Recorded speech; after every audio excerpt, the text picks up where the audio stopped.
એનું વૃદ્ધત્વ એ ભવ્ય બને છે. તો જીવનમાં 3 આયુષ્યના તબક્કામાં પણ મંગલાચરણ કરવું જોઈએ. એટલે ભાગવતમાં 3 મંગલાચરણો બતાવ્યા છે.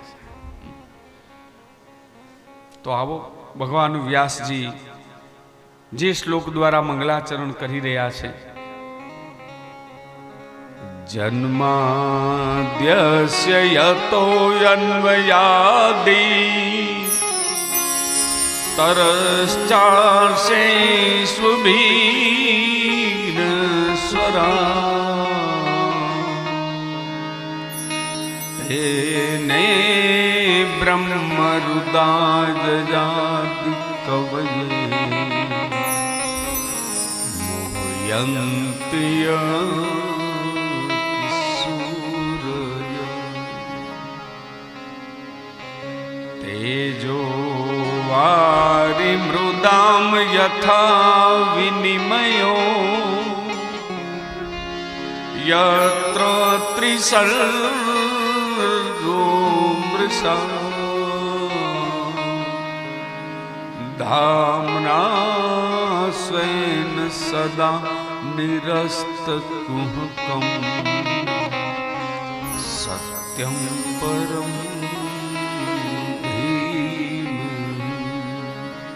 સત્યમ પરમ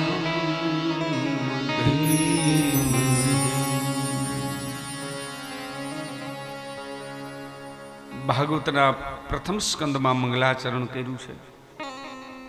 પણ વ્યક્તિગત કોઈ ધર્મ સંપ્રદાયના દેવ દેવીઓને વંદન નથી કરાવ્યા.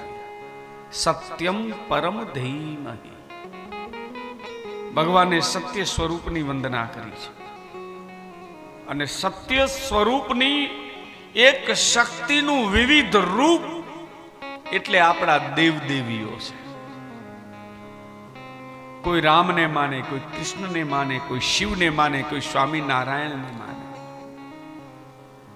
જેની જેમાં રુચિ, જેની જેમાં શ્રદ્ધા, આ રૂપને એક પરમાત્મા તરીકે કલ્પ્યું છે. પણ આખીર તો સત્યમ પરમ ધીમહિ.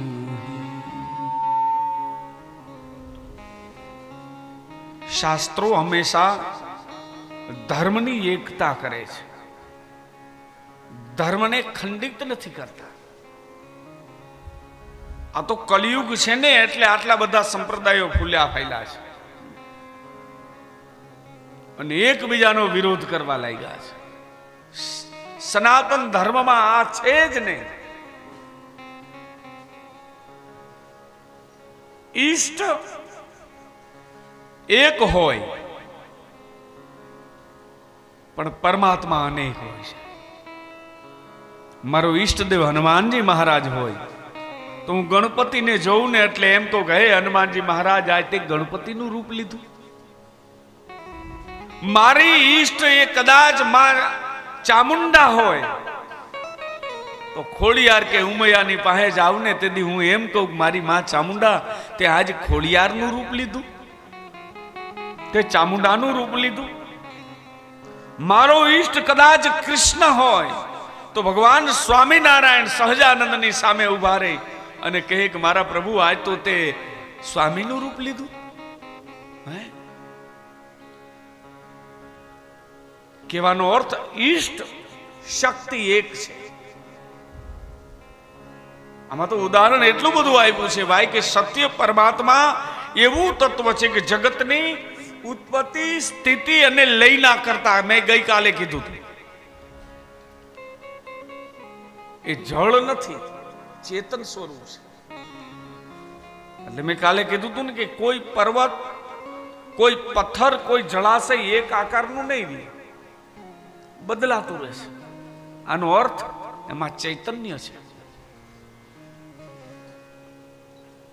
પૂનમનો ચંદ્ર ઉગેલો એક હોય પણ જેવા પાત્ર, જેવા આકારનું ભરેલું હોય પાણીનું એમાં એવો આકાર દેખાય. આનો અર્થ સત્યમ પરમ ધીમહિ. અને સાહેબ સત્યને કોઈ પાર પામી શક્યું નથી. વેદ જેવા વેદ પણ એને એમ કહે ન ઇતિ ન ઇતિ, આ નથી, આ નથી, આ નથી. नेति नेति वेद पुकारे, नेति नेति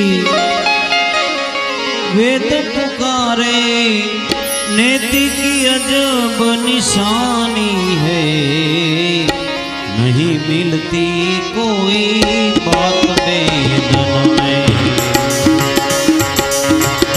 नहीं मिलती कोई बात वेदन में. वेद कहे, वेद कहे, वेद कहे सब भेद ही है राम, नहीं मिलती कोई बात वेदन में.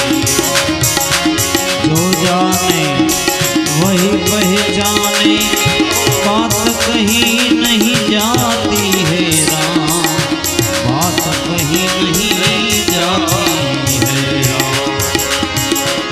गूंगा गुड़ का स्वाद कहे क्या, गूंगा गुड़ का स्वाद कहे क्या, समझ समझ मुस्कावत है, नहीं मिलती कोई बात वेदन में, नहीं मिलती कोई बात वेदन में.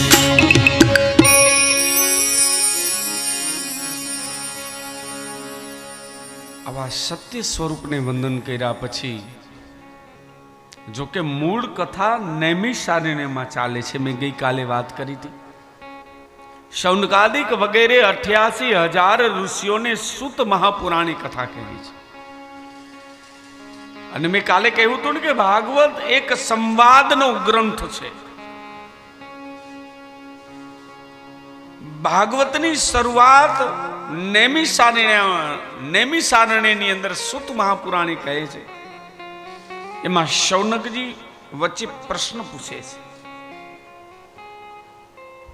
કે હે સુતજી, ગઈકાલે તમે એમ કીધું કે ભાગવત આટલું મહાન છે કે જેનો આધાર લઈને કલયુગના માણસ ભવસાગરને પાર કરી શકે, ગમે એવો અધમ હોય ને તો એનો ઉદ્ધાર કરી શકે, ગમે એવી યોનિની અંદર એ જીવ સપડાયેલો હોય તો એને મુક્તિ અપાવી દે. તો પ્રભુ મારે અમુક પ્રશ્નો છે. શૌનકજી સુત મહાપુરાણીને પાછા કહે છે, સુત સુત મહાભાગા વદનો વદતાંવર, કથામ ભાગવતીમ પુણ્યા યદાહ ભગવાન વાંછુક, કસ્મિન યુગે પ્રવૃતેયમ સ્થાને વા કેન હેતુના, કુતઃ સંચોદિતઃ કૃષ્ણઃ કૃતવાન સંહિતાં મુનિઃ. શૌનકજી કહે છે કે હે સુત મહાપુરાણી, તમે વાત કરી કે આ ભાગવતની રચના એ વ્યાસજીએ કરી છે. તો વ્યાસજીને કઈ પ્રેરણા થઈ કે જેને ભાગવત લખી નાખ્યું? મારો બીજો પ્રશ્ન છે કે આ ભાગવતની રચના પછી પેલું જ ભાગવત કોણ શીખવું? અને કદાચ તમે એમ કહેતા હો કે સુખદેવજી શીખા છે, તો એ ઘટના ક્યારે ઘટી? સુખદેવજી એ તો નિર્લેપી છે, નિર્દ્વંદી છે, નિરાકારમાં માનનાર છે. ક્યાંક ભિક્ષા લેવા જાય ને તો ગાય દોહનના સમય સિવાય ઉભા ન રહે. અને વ્યાસના ચરણમાં આટલા દિવસ કથા સાંભળી. અને જો કદાચ સુખદેવજીએ કથા સાંભળી તો એને પરીક્ષિતને સંભળાવી, तो परीक्षितना जीवનમાં કેવું સંકટ આવી પડ્યું, એના જીવનને શું થયેલું બધું મને જણાવો ને ટૂંકમાં। આ કથા ક્યાં થઈ, ક્યારે થઈ, કોના દ્વારા થઈ અને કયા હેતુથી થઈ, આ મને જવાબ આપો। એટલે સુતજી કહેવા લાગ્યા, વ્યાસજી, સુતજી કહેવા લાગ્યા કે હે શૌનકજી સાંભળો, ભાગવતની અંદર 24 અંશાવતારો સહિતની ચર્ચા કરી છે ભગવાન વ્યાસ। એમાં પહેલો જ અંશ અવતાર અહીંથી શરૂ થાય છે। દ્વાપરે સમનો પ્રાપ્તે તૃતીય યુગ પર્યયે જાતઃ પરાશરાત યોગી વાસવ્યાં કલયા હરે।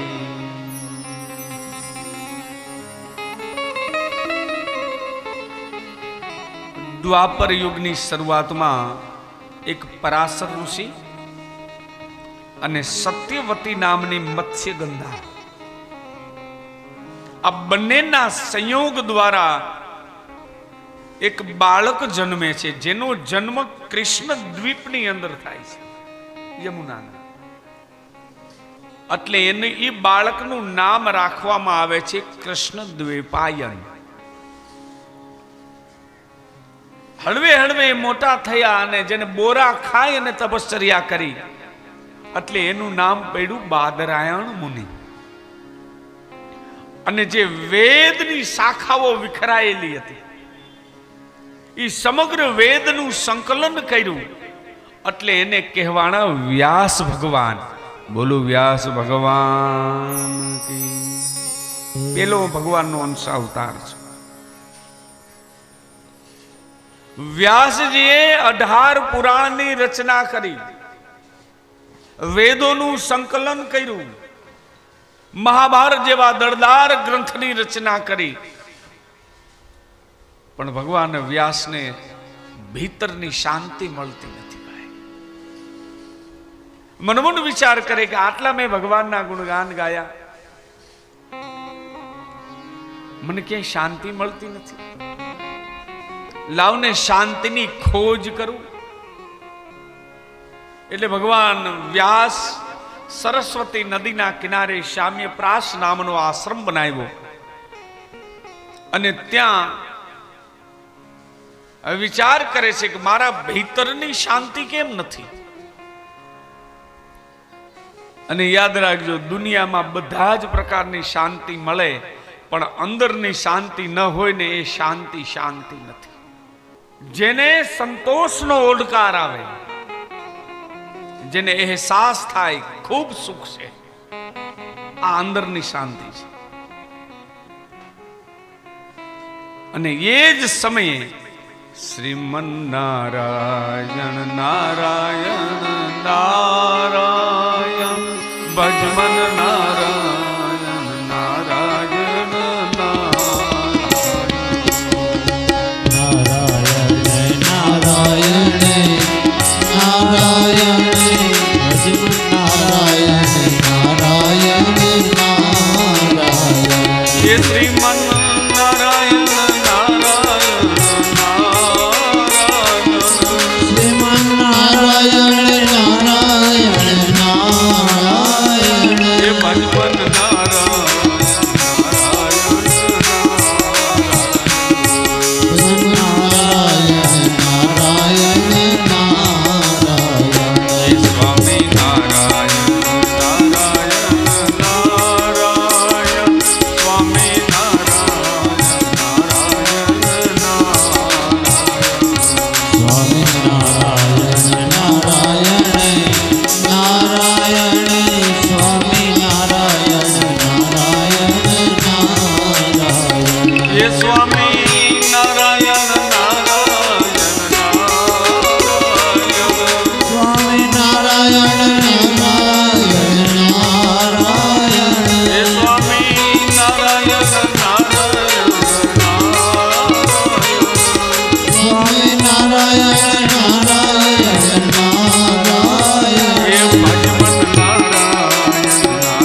વ્યાસજી બેઠા છે સરસ્વતીના નદીના કિનારે. ત્યાં નારદજી આવે છે. ભગવાનના નામની ધૂન બોલાવતા આવે છે નારદજી. અરે રે વ્યાસજી, આમ કેમ ગંભીર મુખ મુદ્રા રાખીને ચિંતા મગ્ન હોય એવું લાગે છે? આનું કારણ શું?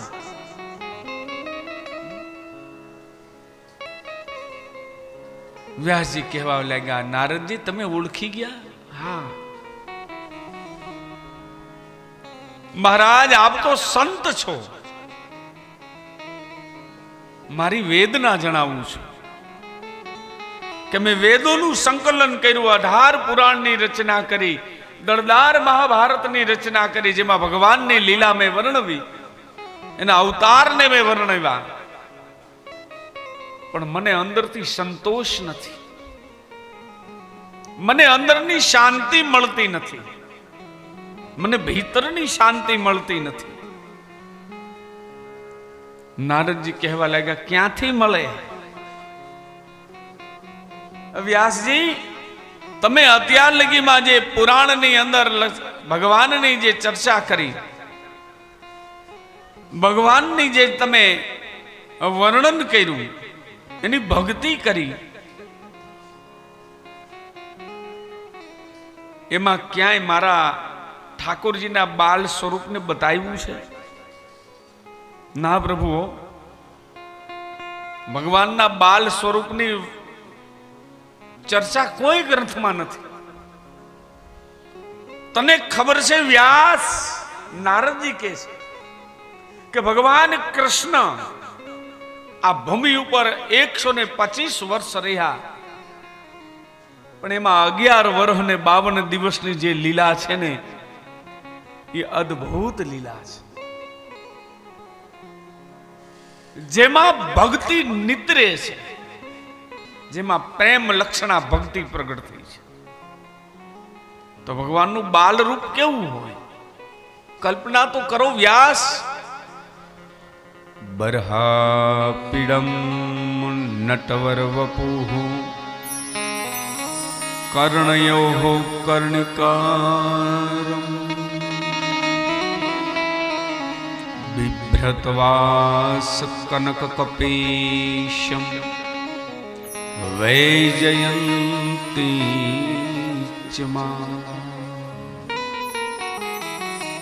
ચંદ્રાન વેણો રધર સુધયા પુરયન ગોપવૃંદે.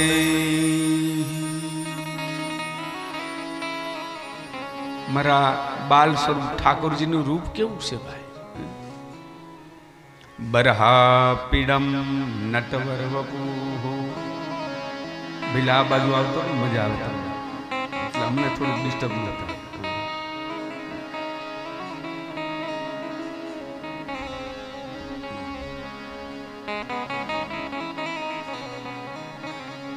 એટલે આમાં થોડુંક ધ્યાન આવે, અમારા સંગીત વાળા મજા આવે.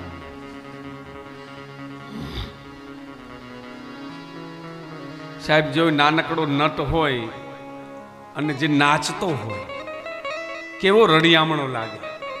જેના વાળના ઝુલફાઓ ફરકતા હોય, જેના કાનની અંદર પીળા કરેણના ફૂલ પહેર્યા હોય, ગાલમાં ખંજન પડ્યા હોય, માં યશોદાએ નાનકડું ટીલું કર્યું હોય, એ ભગવાનનું રૂપ કેવું મનોહર રમ.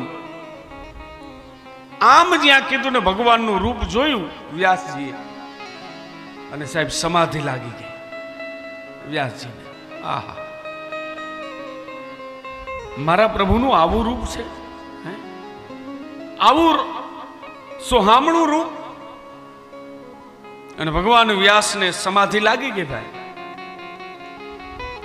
અને સમાધિમાં કલમ ઉપલી ગઈ.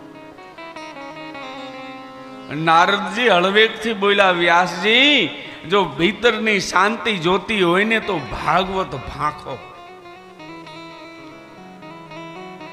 ભાગવતની રચના કરો. અને ભગવાન વ્યાસે ભાગવતની રચના કરી નાખી છે.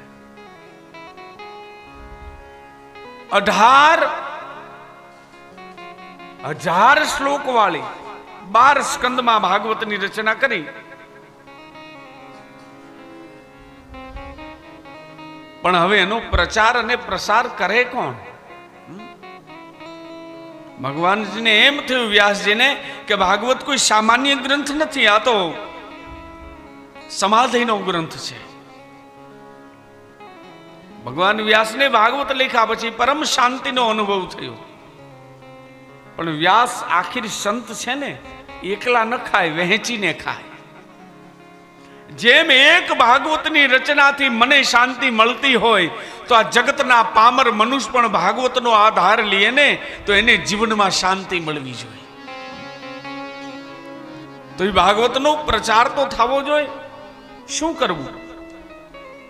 મનોમન વિચાર કર્યો, આ તો સમાધિનો ગ્રંથ છે અને સમાધિના આનંદનો અનુભવ કેને હોય? જે સમાધિમાં માહિર હોય એને. તો આ જગતમાં સમાધિ કેની? તો ફેન ફટ જાય પણ છોરે ભન રાજ ધરા અને બ્રહ્મના ભ્રમિત હોકે છોરે હરિ ધ્યાન કો. ભગવાન શિવ જેવી સમાધિ જગતમાં કોઈની નહીં. વ્યાસજીએ પ્રાર્થના કરી, પ્રભુ શિવજી, એક કલિયુગના માણસને ભવસાગરને પાર કરવા માટે મેં નાવડા સમાન ભાગવતની રચના કરી. જેની રચના કરવાથી ભીતરની શાંતિ થઈ, જેનો આધાર લેશે ને તો કલિયુગના માણસો બહુ પીડાયેલા હશે, માનસિક ત્રાસથી ઘેરાયેલા હશે અને એને શીતળતા મળે ને માટે એનો જગતમાં પ્રચાર કરવો છે. પણ ભાગવતને કોણ ઓળખી શકે? શિવજી આપ સિવાય કોણ ઓળખી શકે? તો મારી વિનંતી છે કે આપ પૃથ્વી ઉપર પધારો. અને ભગવાન શિવે મનોમન વિચાર કર્યો, માને માં શું કહેવાય એ ખબર નથી, માની વાત્સલ્યતા કેવી હોય એ મને ખબર નથી. શિવજી કહેવા લાગ્યા, કારણ કે ભગવાન શિવને મા બાપ કોણ છે એ ખબર નથી. શિવજી કહેવા લાગે કે જગતની અંદર દુનિયામાં બધું જ મળે પણ માનો પ્રેમ ન મળે બા.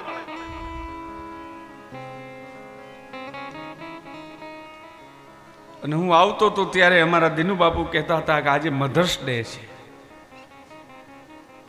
પાશ્ચાત્ય સંસ્કૃતિ છે અને સાહેબ આપણા માટે તો જન્મા ને અને મરી જાય ત્યાં લગીનો એક એક પલ એ હજારો દિવસ એ માનો દિવસ હોવો જોઈએ સાહેબ. આ માં છે.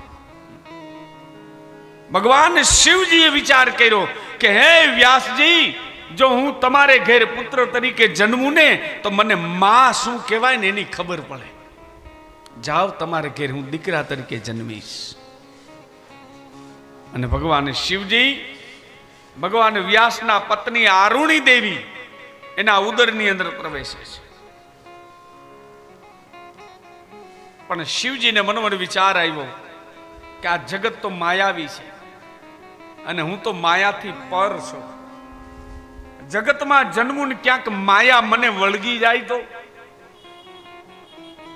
એટલે આરુણીના ઉદરમાંથી વ્યાસ ભગવાન શિવજી પુત્ર તરીકે જન્મતા નથી. 16 વર્ષ લગી માના ઉદરમાં રહ્યા છે. માં બહુ પીડાય છે. ભગવાન વ્યાસે એક જ પ્રાર્થના કરી કે હે ભગવાન ભોળિયાનાથ, આ જગતની એક માં એ દર્દથી પીડાય છે. આમ જ્યાં કીધું ને સાહેબ, જેમ કાષ્ટમાંથી અગ્નિ પ્રગટે ને એમ સુખદેવજીનો જન્મ થયો. બોલો સુખદેવજી મહારાજ કી જય. પણ કહેવાય છે કે સુખદેવજી જન્મતા ભેરા જે શિવ અવતારી હતા, જંગલની વાટ પકડી લીધી. કોણ માં, કોણ બાપ, કોણ ભાઈ, કોણ બેન. વ્યાસજી ગયા છે, ઉભા રહો સુખદેવ, ઉભા રહો. આ જગતના કલ્યાણ માટે તો તમારો જન્મ છે ને આમ નામ હાયલા. પણ સુખદેવે જવાબ ના આપ્યો બાપ. અને તેથી જવાબ આપ્યો પડખે ચાલતા જંગલના ઝાડવા હોય.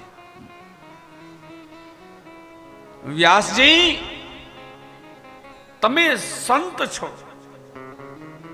હવે ઝાડવા બોલે, પણ યાદ રાખજો બાપ, ખગ કી ભાષા જાનત હૈ ખગ.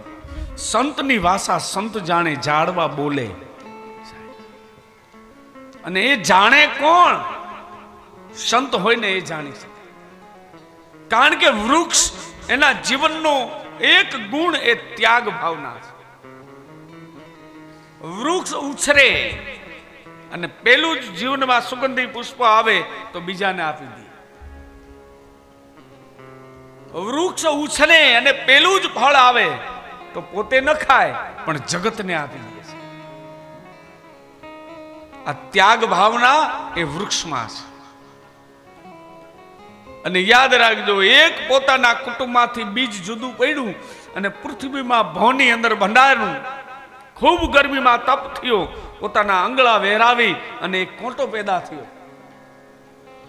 અને આપણે સ્વાર્થી અને સિંચવા લાગ્યા, આમાં કાંઈક મળશે. ફળ આવ્યા ને લેતાય ન આવ્યા સાહેબ. આપણને લીધો પથ્થર અને માર્યો સાહેબ. જગતના ઘાવ સહન કરી કરી અને જગતને જેને આપ્યું ને એ સંત છે. એટલે વૃક્ષ એ સંત છે, ઝાડવા એ સંતનો પ્રકાર છે.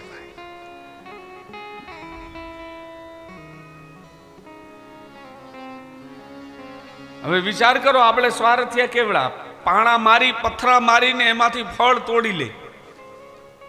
તો એમ કે મને લાગ્યું છે મારું ફળ તોડ્યું ને તો તમને મધુરો સ્વાદ તો આપીશ જ.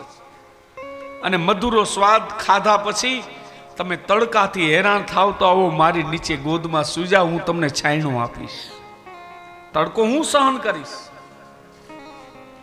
આ સંત છે સાહેબ. અને જેથી નિષ્ફળ થતા નાતો ગયો પંખી ગણો ઉડી જાય છે. અને સ્વાર્થિયા માણસોએ જ્યારે નિષ્ફળ થયું ને એટલે લીધો કુવાળો કરવત કાપ્યું. ઈ જ ઝાડવાના નાના નાના કટિકાઓ કર્યા, આંગળા વહેરાવ્યા. સંતને સંતપણા મફતમાં નથી મળતા, એના મૂલ ચૂકવવા પડતા. ભરી બજાણે કોઈ વેચાણા ને કોઈએ આંગળા વહેરાવ્યા. આ સંત છે. અને જેના માટે જિંદગી આખી સાચું કર્યું હોય ખોટું કર્યું હોય અને શમશાનમાં લઈ જાય જ્યારે આપણને, તેથી કોઈ હાયરે ન આવે. શમશાન લગી આવે, આગળની યાત્રામાં કોઈ ન આવે. અને તેથી આજ ઝાડવું એમ કે મને ઉછેર્યું તું ને તે, લાવ હું નીચે પથરાઈ જાઉં. અને લાકડા પથરાઈ જાય, માથે આપણને હુડાવે અને પછી એમ કે તારા ભેગું હું બળી જાઉં સાહેબ. એટલા માટે મારા વિજયભાઈ હંમેશા ગાય છે બાપ કે કેવો ઉપકારી આ ઝાડવાનું જીવન છે. એ ઝાડવા પોતે રે એ પોતાના ફળ નથી ખાતા રે, ઉપકારી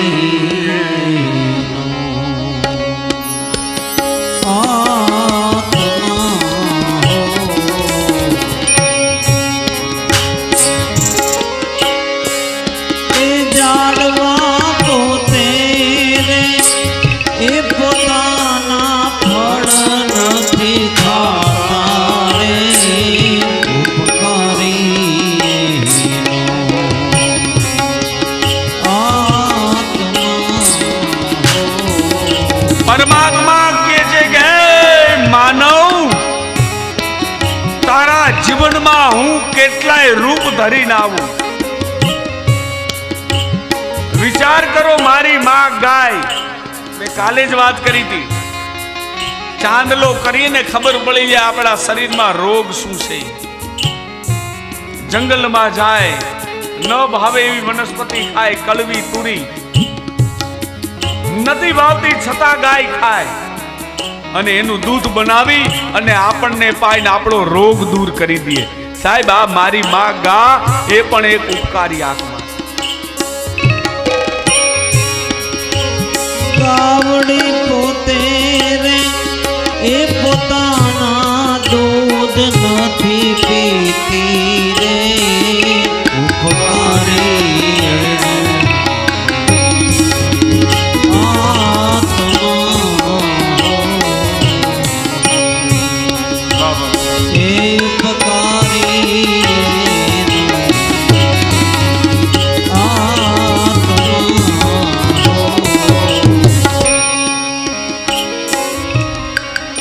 કહેવાનો અર્થ ઝાડવાઓ બોલ્યા છે, વ્યાસ અમે પણ ત્યાગ કરી દઈ છે અમારા ફળનો, અમારા સંતાનનો, અને તમે તો સંત છો વ્યાસજી, અને એક સંતાનને જગતને માટે તમે કુરબાન ન કરી શકો? અને વ્યાસજી સાહેબ પાછા વળી ગયા છે.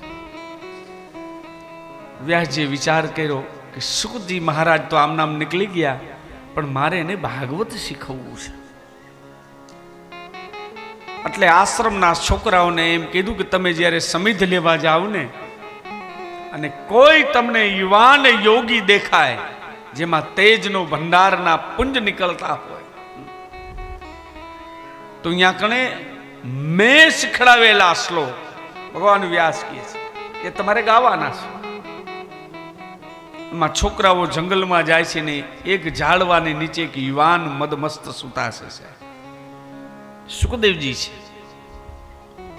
અને છોકરાએ પાછો શ્લોક શરૂ કર્યો, બરહા પીડમ નટવર વપુઃ કર્ણયો કર્ણિકારમ બિભ્રતવાશ કનક કપીશમ વૈજયંતી ચમાલા. આમ જ્યાં બોલ્યા ને ત્યાં સુખદેવજી ઉભા થયા, એ છોકરાઓ અહીંયા આવા ભગવાનનું રૂપ અને આ શ્લોક કેને શીખવા?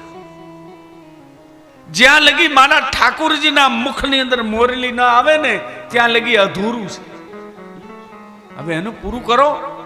એટલે છોકરાઓ સામે લઈને ઉભા રહી ગયા. રંધ્રાન વેણો રધર સુધયા પુરયન ગોપ વૃંદે વૃંદારણ્યમ સ્વપદરમણમ પ્રાવિશ્યદ ગીત કીર્તિ. છોકરાઓ, આ તમારા ગુરુજીએ તમને શીખવાશે, મને શીખવશે? હા હા હાલો. સાંજનો સમય થયો. ભગવાન વ્યાસના આશ્રમની અંદર છોકરાઓ ગાયો ચરાવીને આવે છે પાછા સમિધ લઈને, તો વાહે અદ્ભુત તેજ ચાલ્યું આવે છે. વ્યાસજી ઉભા થઈ ગયા.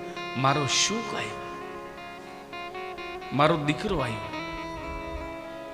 સુખદેવજી હાથ જોડીને કહે છે, પિતાને વંદન કરે છે, બાપ અમે તમારું સંતાન છો, તમારી પાસે ભાગવત રૂપી જે સંપત્તિ રહીને એનો અધિકારી તો હું છું, પણ મને શીખવો ને. સુખદેવજી એ પોતાના પિતાને ગુરુ તરીકે સ્વીકારે છે, અને ભગવાન વ્યાસજીએ સુખદેવજીને આખું ભાગવત શીખવું છે. ભાગવત પૂર્ણ થયું એટલે સુખદેવજી હાથ જોડીને ઉભા રહે, હા પિતાજી, સંસારની દ્રષ્ટિએ મારો ભાવ સ્વભાવ કે મારો સંબંધ પિતા તરીકેનો છે, એક પિતા પુત્રનો છે, પણ તમે મારે ગુરુજી છો, મારે તમને કાંઈક આપવું પડે. માગો શું જોઈશે? અને તેથી ભગવાન વ્યાસે એટલું જ કીધું તું સાહેબ કે આ સંસારની અંદર કોઈ ચિંતનથી મનનથી સંસારમાં થાકેલો હારેલો માણસ હોય,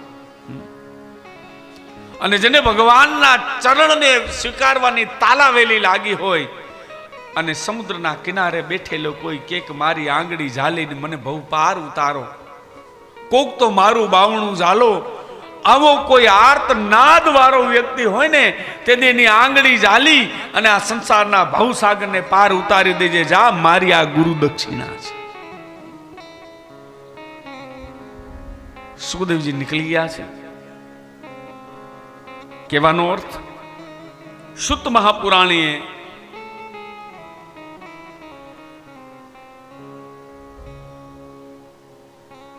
ભાગવતના અવતાર એના પ્રચાર પ્રસારની વાત કર્યા પછી પરીક્ષિતના જન્મ પૂર્વેની કથા કહે છે. ભગવાન વ્યાસજી આપણને પરીક્ષિતની જન્મ પહેલા એની ગંગોત્રી સમાન કુરુક્ષેત્રના મેદાનની કથા કહે છે. કારણ કે જીવન એ શું છે? ધર્મ ક્ષેત્ર ને કુરુક્ષેત્રનું મેદાન છે સાહેબ. અને એમાં યુદ્ધ કરતા કરતા કરતા વિજય પ્રાપ્ત કરે ને એ કાળા માથાનો અર્જુન છે.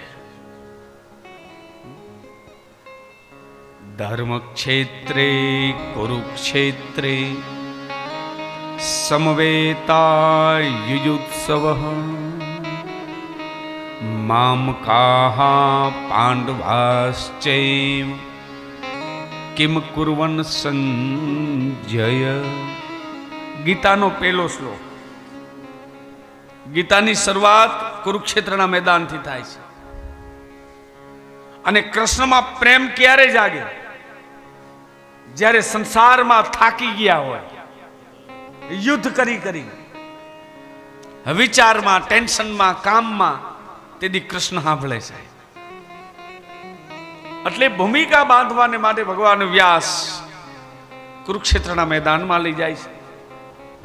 કુરુક્ષેત્રનું યુદ્ધ પૂર્ણ થયું છે. 18 અક્ષોહિણી સેના મરાઈ છે.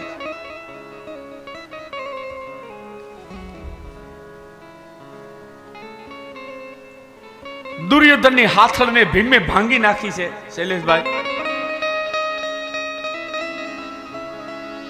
કણ હતો દુર્યોધન પહેલો છે. ચારે બાજુ હાથી ઘોડા મરેલા પડ્યા છે. નદીઓની લોહીની નદીઓ વહેતી જાય છે. દુર્યોધન કણહે છે, જીવ જાતો નથી, તળફળે છે. અને હમીહાંજનો સમય થયો એટલે ઘોડેસવાર આવે છે. અરે રે દુર્યોધન, 18 અક્ષોહિણી સેના મરાવી નાખી. તારા 99 ભાઈને તું ભરખી ગયો અને હજી તને શાંતિ નથી? ક્યાંથી હોય? દુર્યોધન કહે છે સાહેબ, જેના માટે મેં 5 પાંડવ માટે જિંદગી આખી સંઘર્ષ કર્યો, મારા 99 ભાઈ મરી ગયા પણ પાંડવોનો એકેય ન મર્યો. મને શાંતિ ક્યાંથી હોય? તેથી આ ઘોડેસવાર દુર્યોધનને કહેવા લાગે, દુર્યોધન, હું તારો ભાઈબંધ છું, તારી અંતિમ ઈચ્છા પૂરી કરીશ. તારે પાંડવનો જે એક મરવો જો એવું માનસ ને, એક ને 5 પાંડવને મારીને તારી પાસે માથા હાજર કરું. અને આ ઘોડેસવાર હતા ને, ગુરુ દ્રોણના દીકરા અસ્વસ્થામાં હતા. અને ઘોડો લઈને નીકળી જાય છે. પણ કૃષ્ણ તો અંતર્યામી છે. કૃષ્ણને ખબર પડી ગઈ, પાંડવો તમે દરરોજ જ્યાં સુવો છો ને, આજ ત્યાં નથી સુવું. ચાલો યમુનાના કિનારે વિહેર કરવા જવું છે. અને અનાયાસે તે દિવસે દ્રૌપદીના 5 કંધોતર જેવા દીકરા હુતા છે. અને અસ્વસ્થામાં આવ્યો. રાત્રિનો અંધકાર થયો છે, ખબર નથી. 5 હુતેલા પેડા છે માણસ. અંધારાનો સમય છે, તલવાર કાઢી અસ્વસ્થામાં અને ખાસ 5 ના માથા વાટી નાખ્યા.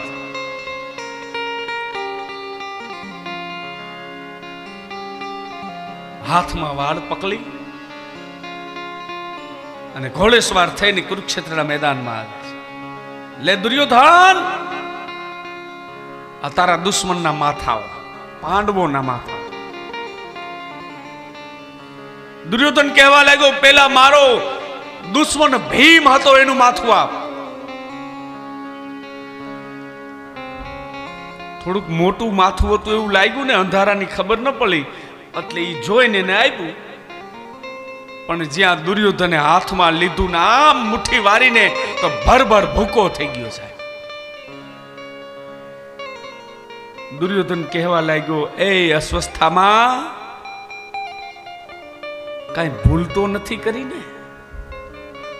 મને વિશ્વાસ છે પાંડવોના માથા આવા કોઈ દી હલકા ન હોય.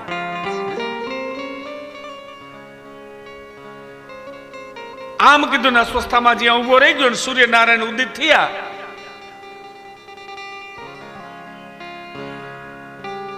પાંડવોની રાવટીની અંદર ભયંકર વાતાવરણ પેદા થયું, એક રુદન શરૂ થયું. અરે રાટી થવા લાગી. દ્રૌપદી આક્રંદ કરે છે, કુંતા આક્રંદ કરી રહ્યા છે.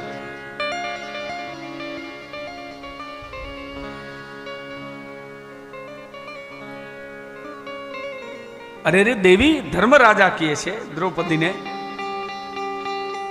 કે તમે તો કૃષ્ણના શિષ્ય છો ને ભગવાન કૃષ્ણ તો ગીતામાં એમ કહે છે કે જે મરી જાય ને એની પાછળ નાનું સોચંતી પંડિતા, જે વિદ્વાન માણસ હોય ને એને ખબર જ હોય કે જાતસ્ય હિ ધ્રુવ મૃત્યુ, જન્મે એને મરવું જ પડે. એમાં શોક ન હોય. શા માટે રડો છો? અને તેથી દ્રૌપદી બોલી, પતિદેવ મને ખબર છે કે જન્મે મરે જ, પણ હું એક ભારતની ક્ષત્રિયાણી સ્ત્રી, મારા અબરખા હોય કે મારા દીકરાઓ કદાચ જો ધર્મના કામમાં આવી ગયા હોય ને તો મારી છાતીને થડકાટ ન થાય. કોઈ ગાયને બચાવતા જો પોતાનું બલિદાન આપી દે ને તો મને થડકાટ ન થાય. કોઈ અબળાને બચાવવા, બ્રાહ્મણને બચાવવા માટે આજ મારા દીકરાઓ ખપી જાય ને તો મારી છાતી ધ્રુજે નહીં. પણ કોઈ દગાથી ઊંઘમાં મારી નાખ્યા અને અંતના સમયે કૃષ્ણનું નામ પણ ન લઈ શક્યા. દ્રૌપદી બહુ રેડી છે સાહેબ, અને અર્જુનથી ન રહેવાનું. દેવી દ્રૌપદી, તારા પુત્રના હત્યારાને આ સૂર્યનારાયણ હાથમાં પેલા જો હું ન લઈ આવું અને એનું માથું કાપી અને પાટલો બનાવીને એને બેહાડીને તને ન નવડાવું ને તો હવે હું ગાંડી ઉદાહરણ નહીં કરું. હું કુંતી પુત્ર અર્જુન નહીં.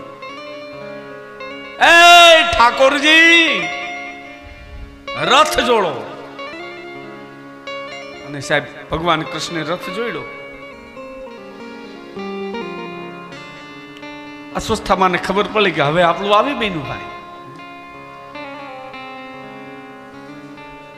રથ લઈને ભાગે છે ને પાછળ અર્જુનનો રથ છે.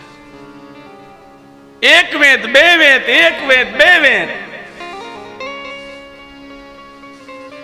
અને અર્જુને બાણ કાઢીને છન જ્યાં માર્યું, અસ્વસ્થામાના રથનો ભૂકો કાઢી નાખ્યો છે. અસ્વસ્થામાં પૃથ્વીમાં ગળબળવા લાગ્યો છે. અર્જુન કહેવા લાગ્યો, ઠાકોરજી રથ રોકો. કૃષ્ણ પરીક્ષા લે છે. કેમ અર્જુન? ભગવાન તમે જ અમને ધર્મ શીખવો છે, અને યુદ્ધનો ધર્મ એમ કહે છે કે સામેના દુશ્મન પાસે રથ ન હોય ને તો એની હારે રથમાં બેહીને યુદ્ધ ન કરાય. મારા દુશ્મનની પાસે રથ નથી, હું ન બેહું, મને હેઠો ઉતારો. આ મહાભારતનો કાળ છે. તે દી યુદ્ધમાં ધર્મ હતા અને વર્તમાન સમયમાં એક કરુણા છે કે ધર્મમાં યુદ્ધ થવા લાગ્યા. આ ગાદી મારી, ઓલી ગાદી મારી. કેટલી સંસ્કૃતિમાં પરિવર્તન આવે છે. આ કલયુગ છે. બેનજાનું થોડુંક વધારો ને સુજે ભાઈ.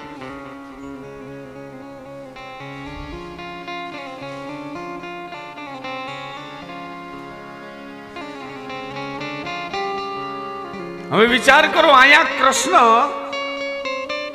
અર્જુનને જાગૃત કરે છે કે મારો શિષ્ય છે ને, અસ્વસ્થામાં છે, એ ગુરુપુત્ર છે, બ્રાહ્મણનો દીકરો છે. ક્યાંક ઉતાવળમાં આવી, આવેશમાં આવીને બ્રહ્મ હત્યા ન કરી નાખે.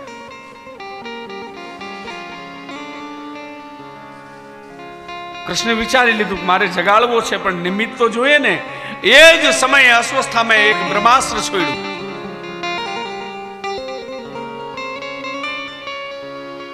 કૃષ્ણમ કૃષ્ણમ મહાબાહો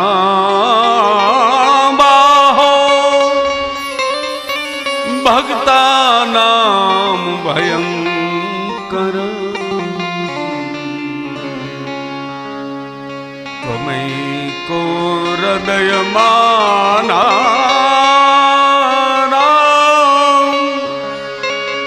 અપવર્ગસો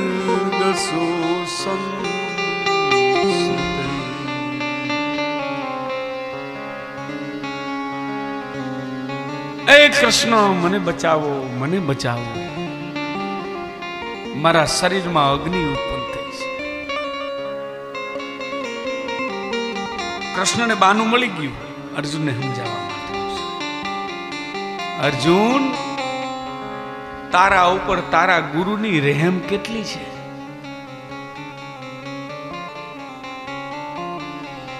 તને અભ્યાસ કરાવ્યો છે ગુરુદેવ, અને એનો હગો દીકરો અસ્વસ્થામાં એને કરાવ્યો અભ્યાસ, પણ તને પૂરું જ્ઞાન આપ્યું છે, એના દીકરાને પૂરું જ્ઞાન નથી આપ્યું. આ તારા શરીરમાં જે લાય લાગે છે ને, એ બ્રહ્માસ્ત્ર છોડ્યું છે અસ્વસ્થામાં, આ એની લાય લાગે છે. અર્જુન, બ્રહ્માસ્ત્ર છોડ અને પાછું વાળી લે. ગુરુને યાદ કરી બતાવ્યા છે. અર્જુને બ્રહ્માસ્ત્ર છોડ્યું છે, બ્રહ્માસ્ત્રને પાછું વાર્યું છે.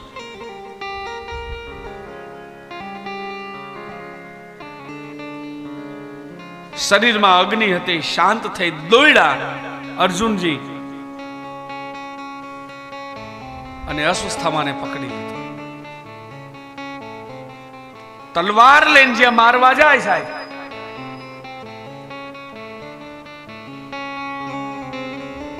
તેને મનોમન વિચાર આવ્યો કે આ તો બ્રાહ્મણનો દીકરો છે, આ ગુરુનો દીકરો છે, આને મરાય નહીં.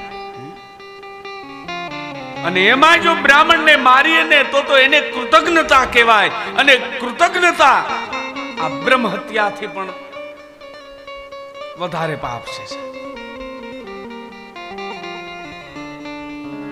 અસ્વસ્થામાને બાંધ્યો છે.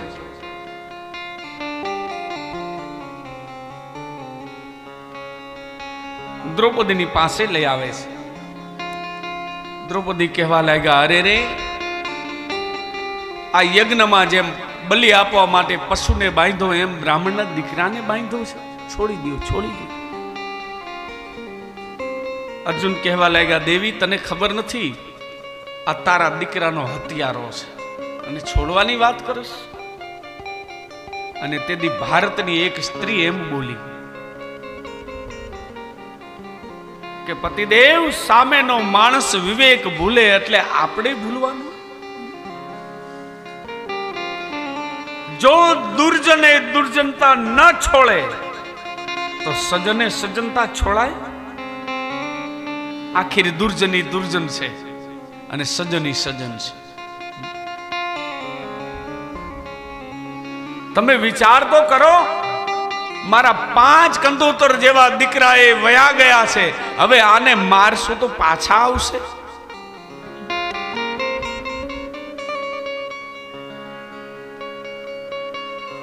વાત સાચી છે, નહીં આવે છે. એ પતિદેવ, મારા જીવન જીવવા માટે હજી તમે પતિ રૂપે જીવિત છો, પણ માં કૃપીનું તો જુઓ. કૃપી કોણ? ગુરુ દ્રોણાચાર્યની પત્ની. તમારા એક હસ્તિનાપુરના સિંહાસનના લોભને કારણે ગુરુદેવને તો છીનવી લીધા છે.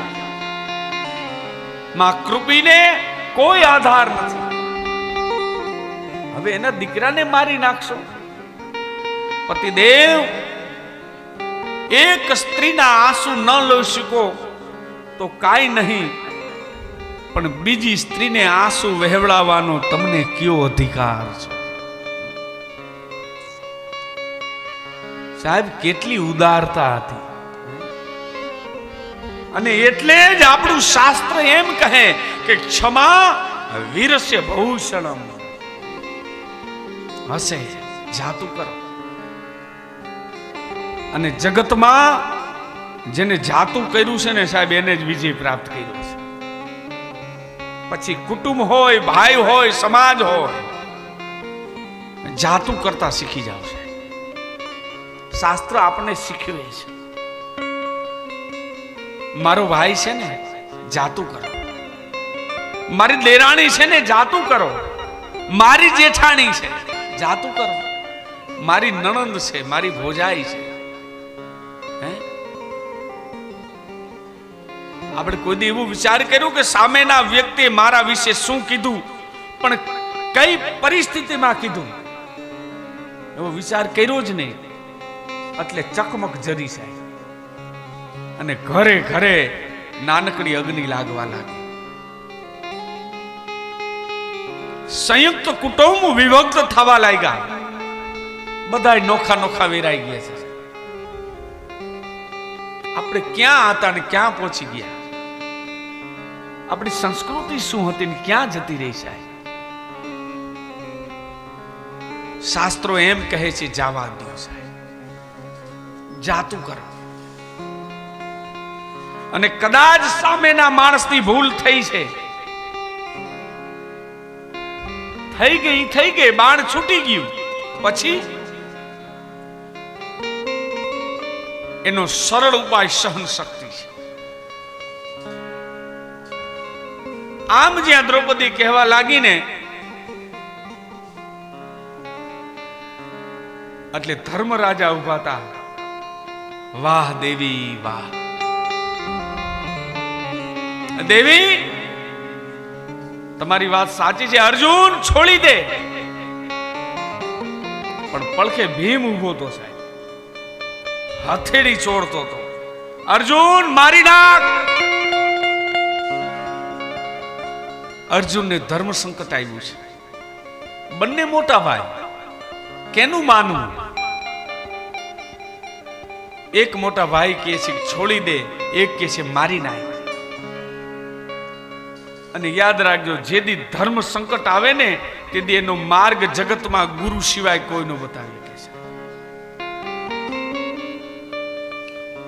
વસુદેવમ સુતમ દેવમ કંસ ચાન્મર્દનમ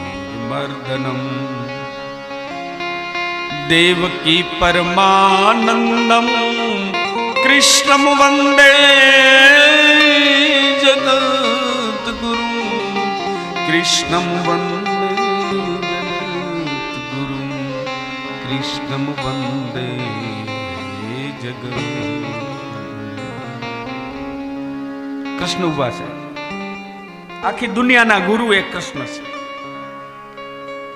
પગ પકડા અર્જુને, પ્રભુ એ ધર્મ સંકટ આવ્યું છે. એક ગુરુ પુત્ર છે, બ્રાહ્મણ પુત્ર છે, હત્યા તો ન જ થાય, પણ એક મોટા ભાઈ કહે છે છોડી દો, અને બીજા કહે છે સાહેબ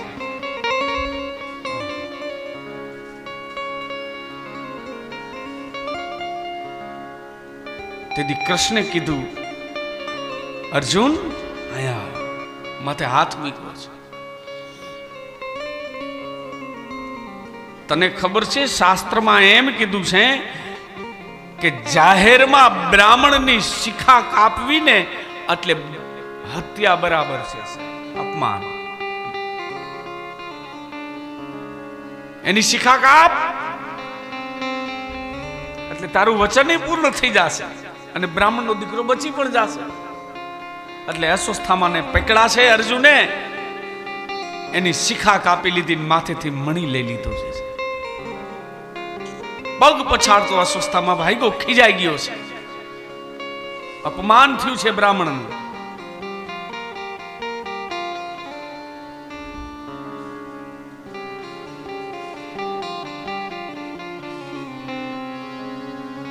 શિવરંજની આપજો બાપુ. પછી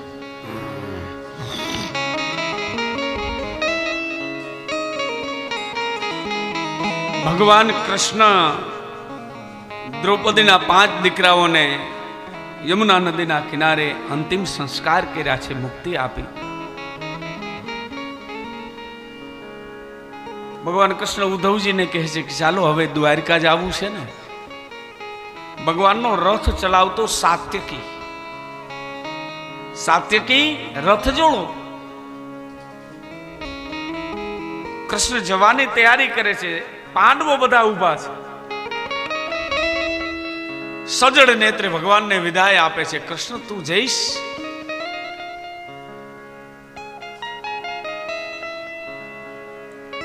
રથનો એક દંડ ઝાલી અને ભગવાન કૃષ્ણ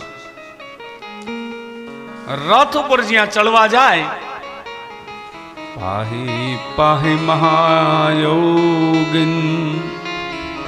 દેવ દેવ જગતપતે નાન્યમ ત્વદભયમ પશ્યે યત્ર મૃત્યુ પરસ્પરમ યભિદ્રવતિ મામીશર સપ્તયાશો વિભો કામમ દહતા મામનાથ મે ગર્ભો નિપાત્યતા. એ કૃષ્ણ મને બચાવો, મને બચાવો. એક યુવાન સ્ત્રી દોડતી દોડતી આવી, ભગવાનના પગ પકડી લીધા. મારો ગર્ભ બળે છે, અંદર મને લાય ઉપલી છે, પ્રભુ મને બચાવો, મને બચાવો. ભગવાન તો અંતર્યામી છે, સમજી ગયા કે ઓલો અસ્વસ્થામાં અહીંથી ખીજાઈને ગયો ને, એને મનોમન વિચાર કર્યો કે હવે પાંડવોનું એક બીજ ઉત્તરાના ગર્ભમાં ઉછરી રહ્યું છે. અને આ સ્ત્રી કોણ હતું? અભિમાન્યુની પત્ની, વિરાટ રાજાની દીકરી ઉત્તરા. એ ગર્ભાવસ્થા છે. એટલે બ્રહ્માસ્ત્ર છોડ્યું. પણ ભગવાન તો અંતર્યામી છે, ઓળખી ગયા. ભગવાને યોગેશ્વરનું રૂપ લઈ, એટલે યોગ દ્વારા વાયુના સ્વરૂપમાં ભગવાન બન્યા.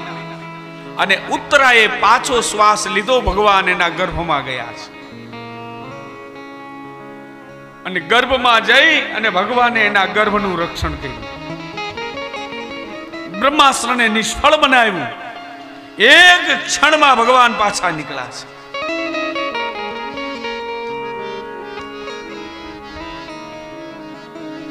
કોઈ ઓળખી ન હોય કે ભગવાનની લીલાને, પણ સામે સાહેબ એક વૃદ્ધત્વ ઊભું છે.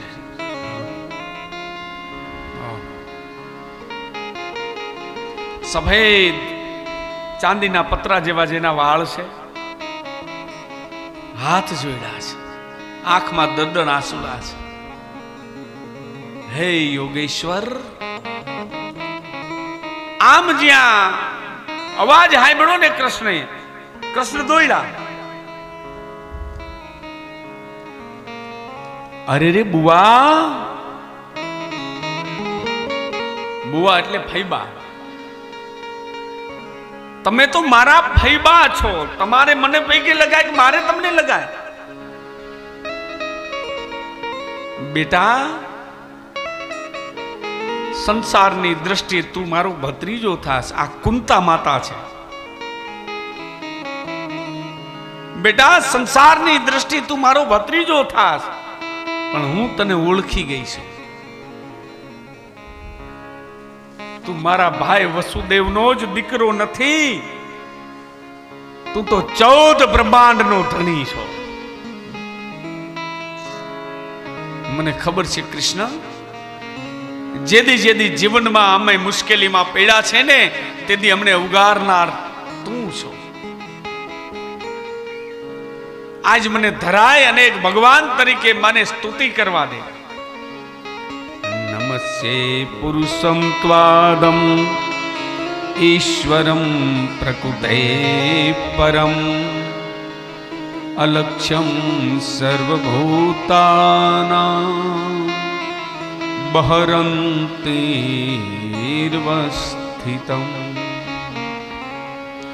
कृष्णाय वासुदेवाय देवकी नंदाय च नंद गोपकुमाराय गोविंदाय नमो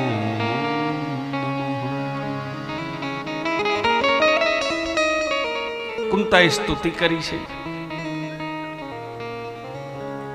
भगवान मारे आज कंईक मागवू छे અને મેં વાત સાંભળી છે કે માગે અને તું આપ આવો કૃપાળુ છો।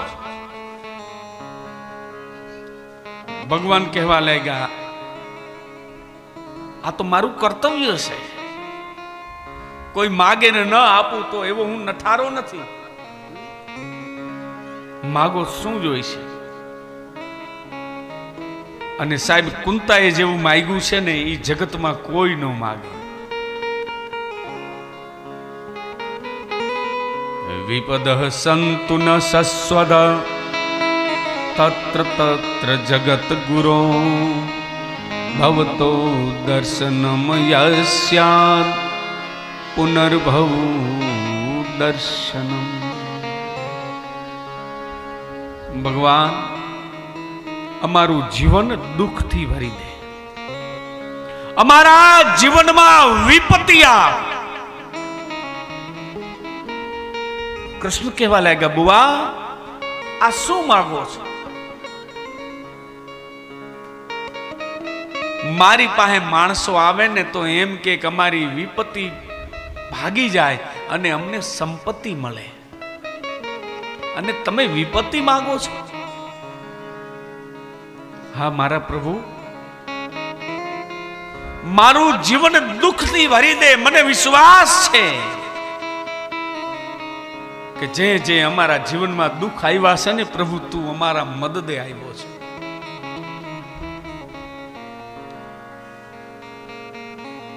મારા ભીમને ઝેરના લાડુ ખવડાવવાના હતા અને પાતાળમાં મોકલવાનો હતો, તેથી કૃષ્ણ તે બચાવ્યો છે। મારા દીકરાઓ નાના હતા અને લાક્ષા ગૃહમાં પૂરીને બાળીને ભસ્મ કરવા માટે દુર્યોધને કાવતરું કર્યું, तेदी रस्तो बतावनार कृष्ण तू हतो। एक मारी पुत्र वधु मृगलीना समान जाहिर में अपमानित थती अने जेना चीर वस्त्र हरण थाता, तेदी कृष्ण आबरूनो बचावनार तू हतो।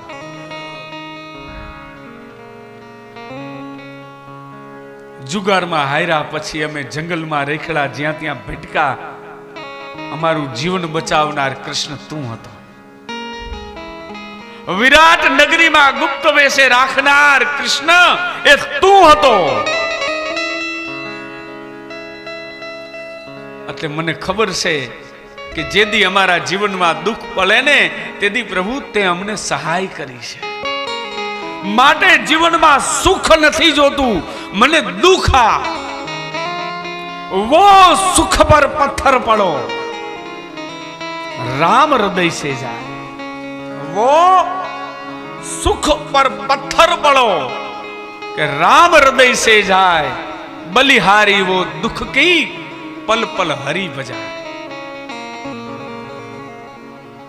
मारू जीवन विपत्ति थी भरी दे जाए। અને યાદ રાખ, ભક્તિ માર્ગ માં સુખ નો હોય। ભક્તિ માર્ગ એ તો કાંટાળી કેળી છે, ભક્તિ એ તો ખાંડાની ધાર છે, એમાં ચાલુ બહુ અઘરું છે સાહેબ। એમાં એક પછી એક દુઃખ આવ્યા જ રાખે। જગતના મેણા જગતના ટોણા હાંભળા જ રાખે, હાંભળા જ રાખે। कृष्ण मरक मरक हसवा लेगा। छेले मांग्यू छे, कृष्ण मने भक्ति आप। અને યાદ રાખજો, જગતમાં જેટલે જેને જેને ભક્તિ મેળવીને એને કોઈને સુખ નથી મળ્યું. અને આ જગતે સાહેબ ઈ બધા જ ને પથરા માર્યા. આ તો ગાંડા છે, ગાંડા.